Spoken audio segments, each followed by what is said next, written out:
ดาการมอบความหับพิษหับซ้อให้บรรดาสหายทุกตำแหน่งนั้นคือการนำผ้าโดยกรมเด็ดขาดหอบดาขอให้เข้าใจเรื่องนี้มันจะถือไหนนะให้เข้าใจเรื่องนี้มันจะถือตำแหน่งไหนคำไหนเนี่ยมันอันนั้นแหละบนโดยกรมอันนั้นแหละบนหอบดา เพื่อเป็นการปรับปรุงกงจักการจัดตั้งให้เติบใหญ่เข้มแข็งขึ้นกว่าเก่ากองบัญชาการปกสแขวงไซสมบูรณ์จัดพิธีประกาศยกย้ายแต่งตั้งนายตำรวจขึ้นในตอนเช้าของวันที่27มิถุนายน2024ที่สโมสรกองบัญชาการปกสแขวงภายใต้การเป็นประธานของท่านพลจัตวาบัวพันธ์อินทปัญญากรรมการพรรคแขวงเลขาคณะพรรคหัวหน้ากองบัญชาการปกสแขวงเป็นเกียรติเข้าร่วมของท่านพลอยคำหุ่งบุญยวงประธานคณะกรรมการป้องกันศาสตร์ป้องกันความสงบแขวงเลขาพรรคแขวงเจ้าแขวงไซสมบูรณ์มีคณะพักคณะกองบัญชาการหัวหน้าห้องกองพันค่ายคุมขังดัดสร้างและกองบัญชาการปกส5เมืองตลอดหอดนายและพลตำรวจเข้าร่วมในพิธีท่านพันเอกวิไลแก้ววิไลหงส์ประธานกวดกาคณะพักกองห้องกองบัญชาการปกสแขวงไซสมบูรณ์ได้ผ่านข้อตกลงของรัฐมนตรีกระทรวงป้องกันความสงบฉบับเลขที่1462/ปกสลงวันที่11มิถุนายน2024ว่าด้วยการยกย้ายนายตำรวจที่ขึ้นกับกองบัญชาการปกสแขวงไซสมบูรณ์ละเอียดดังนี้ยกย้ายพันโทฟองสมัยโซแสงทองจากห้องการป้องกันศาสตร์ป้องกันความสงบแขวงไปรับหน้าที่ใหม่อยู่ห้องการเมืองยกย้ายพันโทวันมีไสไสยวงศา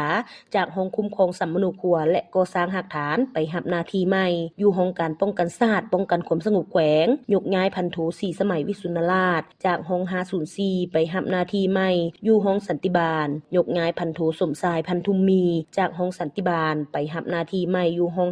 504ยกย้ายพันโทบุญพันธวงศ์จากกองพันป้องกันเคลื่อนที่ไปรับหน้าที่ใหม่อยู่ห้องคุ้มครองสัมมโนครัวและก่อสร้างหลักฐานยกย้ายพันโทภายทะลงบุตรจันแพงจากกองบัญชาการปกสเมืองล่องซานไปรับหน้าที่ใหม่อยู่กองบัญชาการปกสเมืองอนุวงศ์ยกย้ายพันโทบุญทันอินทวงศ์จากกองบัญชาการปกสเมืองอนุวงศ์ไปรับหน้าที่ใหม่อยู่กองบัญชาการปกสเมืองล่องซานยกย้ายพันโทนารุณศรีสวัสดิ์จากกองบัญชาการปกสเมืองอนุวงศ์ไปรับหน้าที่ใหม่อยู่ห้องการกองบัญชาการปกสแขวงยกย้ายพันโทท่าเฮอเหี่ยเปาเฮอจากกองบัญชาการปกสเมืองอนุวงศ์ไปรับหน้าที่ใหม่อยู่ห้อง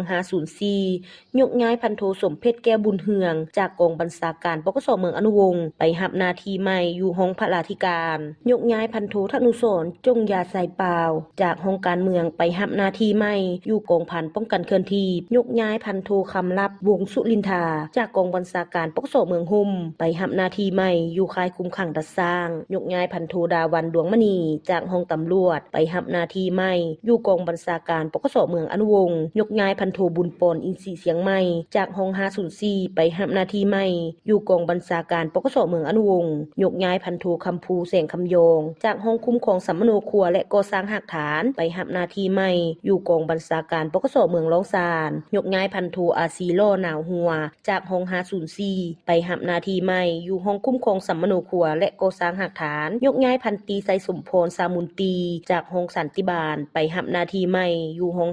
504ยกย้ายพันตรีดาวบันดอนไสยวงศ์จากห้องการกองบัญชาการปกสแขวงไปรับหน้าที่ใหม่อยู่ห้องการเมืองยกย้ายพันตรีพงศวรรค์ดวงทองลาจากห้อง504ไปรับหน้าที่ใหม่อยู่ห้องสันติบาลยกย้ายพันตรีฟองเมฆไสยวงศาจากกองบัญชาการปกสเมืองอนุวงศ์ไปรับหน้าที่ใหม่อยู่กองบัญชาการปกสเมืองห่มยกย้ายพันตรีเขียนคำสอนทวีจากค่ายคุมขังดัดสร้างไปประจำการอยู่ห้องการเมืองและยังได้ผ่านข้อตกลงของรัฐมนตรีกระทรวงป้องกันความสงบฉบับเลขที่1463/ปกสลงวันที่11มิถุนายน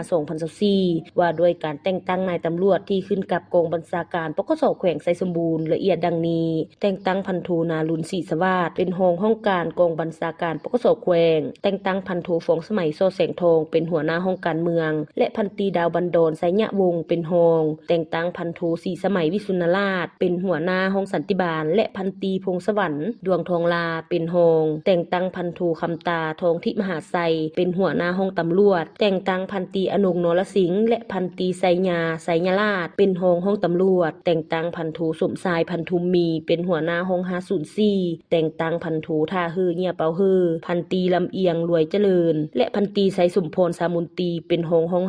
504แต่งตั้งพันโทสมเพชรแก้วบุญเฮืองเป็นรองห้องพลาธิการแต่งตั้งพันโทบุญพันธวงศ์เป็นหัวหน้าห้องคุ้มครองสัมมโนครัวและก่อสร้างหักฐานและพันโทอาศิล่อหน้าหัวเป็นรองแต่งตั้งพันโทเวียงสวรรค์ไสยเพชรเป็นหัวหน้ากองพันป้องกันเคลื่อนที่และพันโทธนุสรณ์จงยาไสเป้าเป็นรองแต่งตั้งพันโทคำลับวงสุรินทาเป็นรองค่ายคุ้มขังดัดสร้างแต่งตั้งพันโทภายทะลงบุตรจันแพงเป็นหัวหน้ากองบัญชาการปกสเมืองอนุวงศ์พันโทดาวันดวงมณีและพันโทบุญปอนอินทรีเสียงใหม่เป็นรองแต่งตั้งพันโทบุญทันอินทวงศ์เป็นหัวหน้ากองบัญชาการปกสเมืองลองซานและพันโทคำภูแสงคำยองเป็นรองแต่งตั้งพันตีฟองเมฆไสยวงศาเป็นรองกองบัญชาการปกสเมืองหมตอนท้ายพิธีท่านพลอยคำหุ่งบุญยวงประธานคณะกรรมการป้องกันศาสตร์ป้องกันความสงบเลขาพรรคแขวงเจ้าแขวงไสสมบูรณ์ได้โอลมต่อพิธีดังกล่าวก่อนอื่นท่านได้แสดงความย่องยอสมเสยต่อกับบรรดานายตำรวจที่ถูกซับซ้อนแต่งตั้งมอบหมายหน้าที่ในครั้งนี้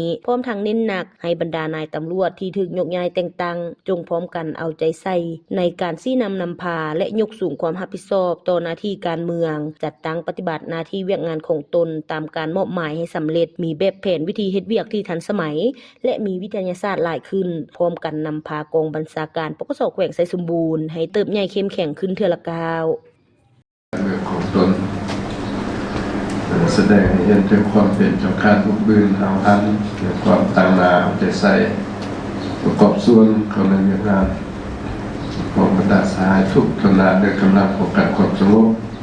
ซึ่งบรรดาคนงานและคนสำเร็จหลังกล่าวเป็นมาผลรวมที่ได้ประกอบ